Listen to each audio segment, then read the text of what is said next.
Hey y'all, I have a fun mixed media journal cover project for you today. I just have a simple traveler's notebook refill, and I've taken the brown paper cover that was on it and just covered it with a coat of white gesso. And now I'm tearing up some collage papers that I have. These are simple pieces of copy paper that I've rolled off paint from a brayer in the past. Sometimes I also use them to clean up my palette with extra paper. Any little scrap pieces that you have like that are fun to save for collage.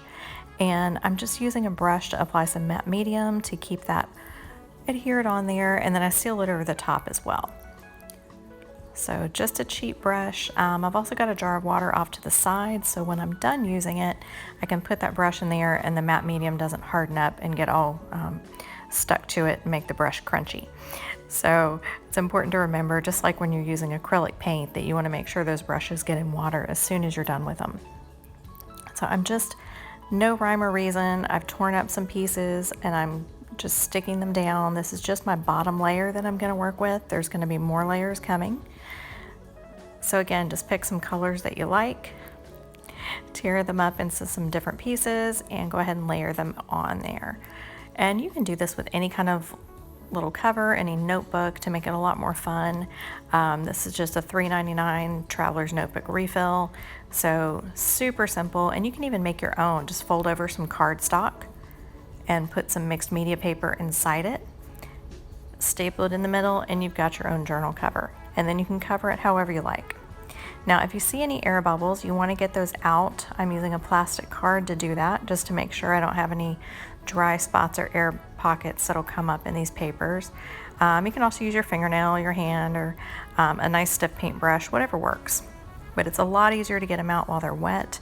Once they dry, then they tend to cause little dry air pockets, and then they want to blister up and maybe peel off in that spot later on. And we don't want that to happen. So I'm just going to continue adding my little bits and pieces of paper here. And I'm going with more of a blue-green color palette, so that's why I picked this piece of paper to go along with that. So it's got some variations of blues and greens, some teal and yellow and whatnot. And here I'm grabbing some paint skins. So basically these are just little bits and pieces of paint that I've pulled off a plastic mat that I use both for a palette, there it is, or also use it, you can see I have another one under my traveler's notebook to keep my space clean. So what happens, because that's plastic, is when the acrylic paint dries, you can peel it right off, which is super fun, super satisfying to play with. And they come out really pretty sometimes. They're usually different from one side to the next. And some of them peel it better than others. If the paint has to be a little bit thick on there to be able to really pull it up in a nice piece. But I'm just gonna take those and use those for collage as well. So they're gonna be a little more textured, but super fun color. And again, with it being a cover, I also appreciate the extra texture on there. If you don't have a plastic mat like this, although these just came from the Dollar Tree in the kitchen section, so these are actually plastic cutting mats, and I think 2 come in a pack for $1. So super cheap, and they really come in handy. But if you don't have those handy, you could use wax paper or anything like that, a silicone baking mat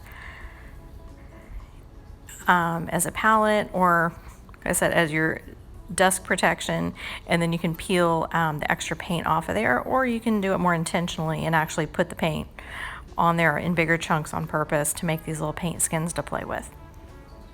So again, I'm just using my matte medium. I think this is a Deco Art matte medium that I'm using, but any type will work. And you could use a matte gel, you could use a gloss medium, whatever you have handy that'll work for you. And again, sticking that down underneath, making sure I have plenty underneath it to keep it on, and then going over it with a coat on the top. And again, there's not a whole lot of rhyme or reason here. I'm just trying to spread them out in a fun way where I like the colors where they land. The final piece is actually going to have a part of this cover is going to be somewhat covered up. So not all the layers are even going to show, and that is okay.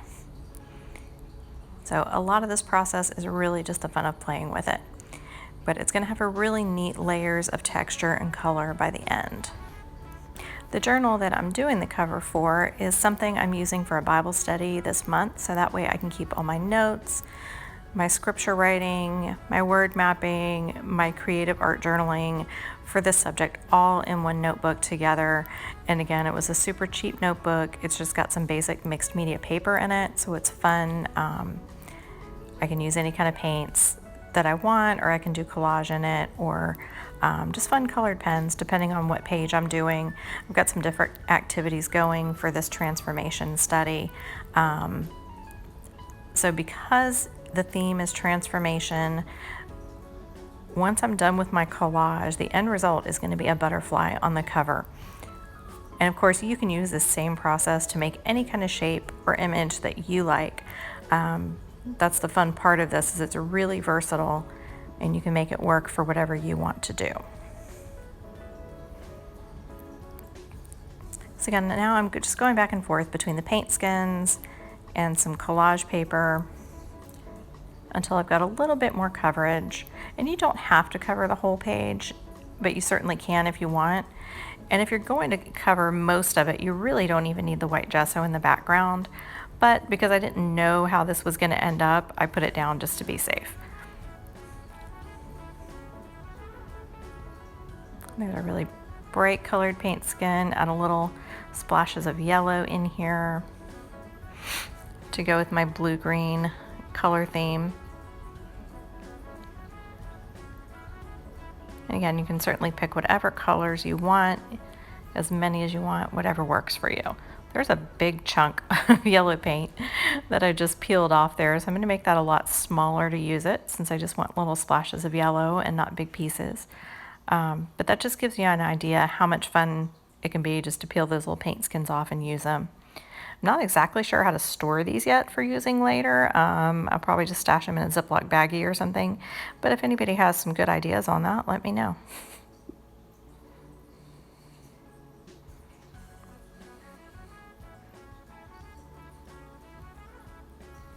And I was really happy with how well they adhered to the paper using the matte medium. This is my first time sticking down these paint skins. I've played with them pulling them off before, but I tend to not ever use them for anything, and then I lose them. So this is my first time I've actually timed it well, where I peeled them off and used them at the same time. So I'm just going to throw a quick heat blast on there with my heat tool. It looks like a hairdryer, but it's actually made for craft, so it's hotter and there's not as much air blowing out of it, so it won't blow everything around if you're doing watercolor or embossing or anything like that. And you'll see I removed that plastic mat from underneath it. If you're just giving it a quick dry, it's no big deal, but if you're going to use heat for a long time on it, it's a good idea to remove any plastic from underneath your surface, just to make sure you don't start melting anything.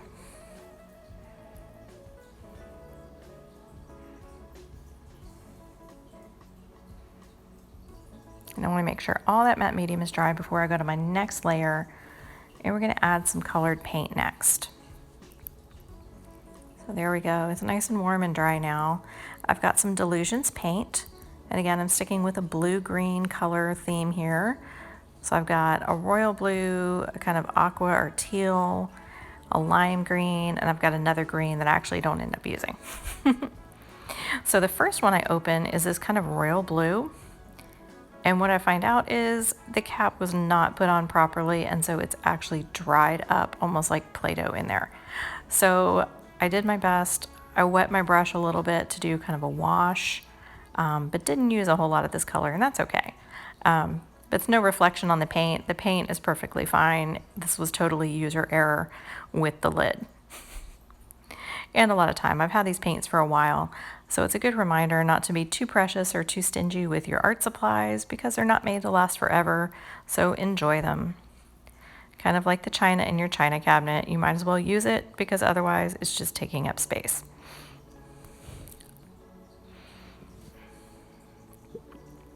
So at least I've got a nice little light blue wash on there now, just to get rid of that white blank spaces around the edges.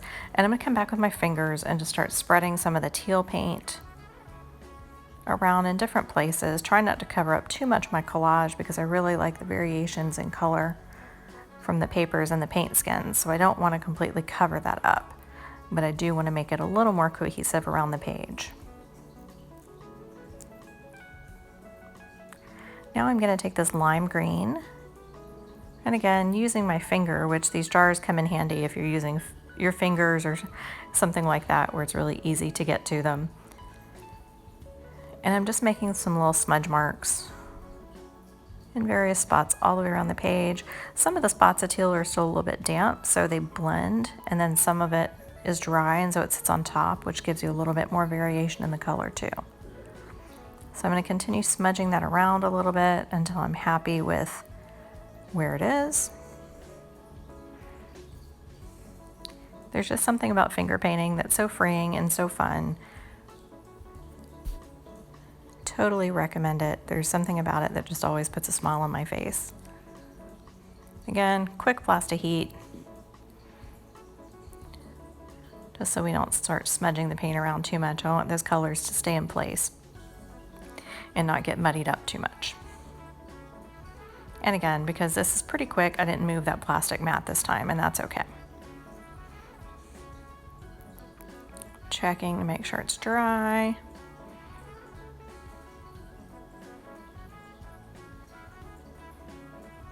All right, so again, I've got that plastic mat and it extends past my notebook, so I'm using it as a paint palette on one side and coverage on the other.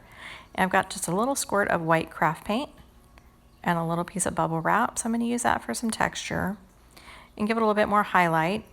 The colors so far have been kind of dark to mid-range, so I want to add some lighter tones to it to give it a little more contrast of value.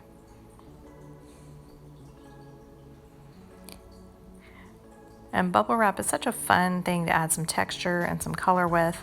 There's all sorts of household objects that you can use in your painting and your mixed media. So if you just start looking around the house, all of a sudden everything turns into a texture tool. It's also a great thing to go to the dollar store and kind of do a treasure hunt that way, especially in the kitchen section, places that you might not expect. There's all sorts of things for some great texture. Okay, so I've grabbed one of my favorite stencils and a cosmetic sponge, and now I'm adding some black circles all the way around. Again, adding that contrast, adding more layers, making those colors pop a little bit. So when in doubt, add some white and some black.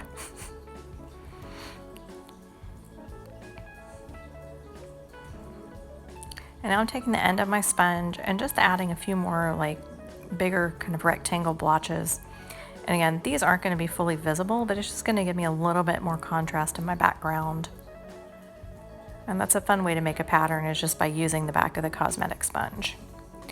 Now you can see there I'm holding up my little butterfly stencil, or mask I guess, and all I did there was take a simple piece of copy paper, fold it in half, and cut out the shape of a butterfly. And you can totally Google butterfly outline and get an outline to start from. That's actually how I started, and then I decided to adjust it a little bit to fit the space better for me. So I just took a pencil and adjusted the shape and cut it out from there. You could also use cardstock, especially if you think you're going to use this multiple times. And you can cut out whatever shape you want. Butterfly fits what I'm working with right now, but any shape you can cut, you can make it work and use the same process. So I'm going to take that and lay it down on my cover, making sure the center of it lines up with the spine, so that when it's flat, you'll see the full butterfly, and then once it's folded up, obviously you'll see half on each side.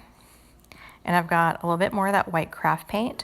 I chose this paint specifically because it is thin and it's more transparent. So if you're using a higher viscosity paint, make sure you thin it out a little bit with water, because it works better if you have some transparency. You don't want to completely cover everything you did. But I'm just swiping out away from the mask so that I don't smush paint up underneath it.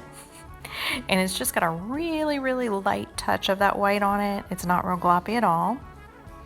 Because again, I still want to be able to see a little bit hint of that color and texture underneath there.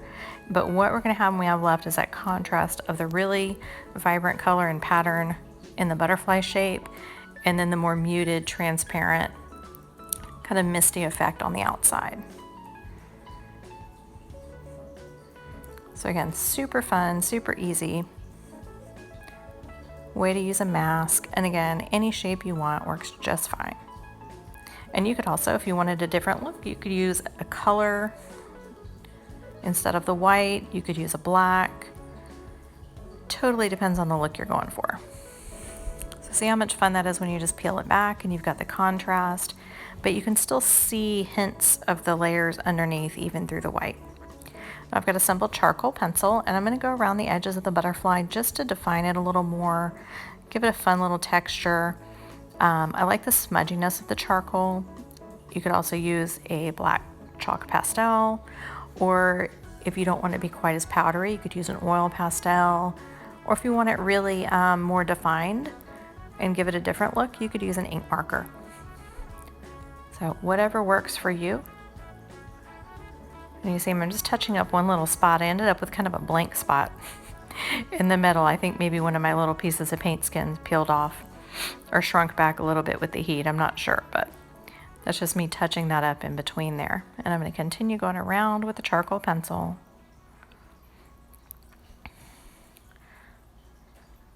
And it's such a small thing that makes such a difference. It's one of my favorite things to use in mixed media, both to go around the borders of things like this, and where you can smudge it out, give it a nice little bit of grungy border. I also like to go around the border of things when I do pages or in an art journal. It's fun to use around the border like a vignette type of look, and it really draws the focus into the center of the page. I'm going to use that to add my little antenna for my butterfly. I didn't want to do a lot of detail in the center of the butterfly. I really just wanted to focus on the shape, but I thought a little black antenna would work well there.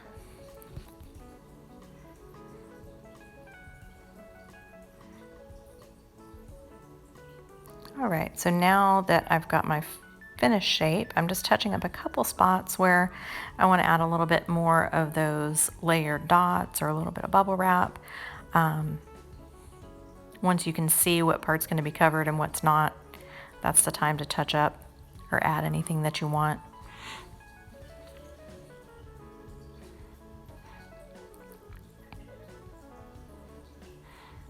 There, I've got the bubble wrap just going over the middle again. Again, just playing and touching up, going back and forth until I'm happy with where everything is. There's my stencil again.